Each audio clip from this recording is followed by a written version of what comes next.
ఇప్పుడు ఎందుకు ఇన్నాళ్ళు మాట్లాడకుండా ఎప్పుడు మాట్లాడుతున్నానంటే, నిన్న కూడా ఎవరో నాకు తెలీదు, వాళ్ళ సోషల్ మీడియాలో మరి ఎవరో నా నంబర్ రిలీజ్ చేశారు. చేసిన దగ్గర నుంచి ఈ టీడీపీ వాళ్ళు తిట్లు ప్రారంభించారు. ఎందుకు నాకే అర్థం కావట్లేదు. నేను ఎవరిని ఈ మధ్య ఎవరిని ఏమి అనలేదు. ఎప్పుడు కూడా నేను వ్యక్తిగతంగా ఎవరి జీవితాల గురించి నేను మాట్లాడలేదు. ఎప్పుడు మాట్లాడను కూడా.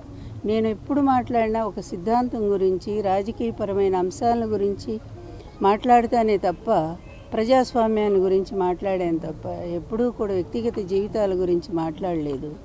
కానీ వాళ్ళే కల్పించుకొని నిన్న నుంచి ఎవరో మరి తెలుగుదేశం అతనట నా నంబర్ రిలీజ్ చేశారట. ఎందులో చేశారో కూడా నాకు తెలియదు. అతను ఎవరో కూడా నాకు తెలియదు. అక్కడి నుంచి వందలాది ఫోన్లు నాకు ఇలా నా ప్రైవేట్ ఫోన్కి ఈ విధంగా విఘాతం కలిగించవచ్చా? నేను చంద్రబాబు నాయుడు గారినే ధర్మం అడుగుతూ ఉన్నాను. నేను ఈ ఇంటి దాన్నే కదా.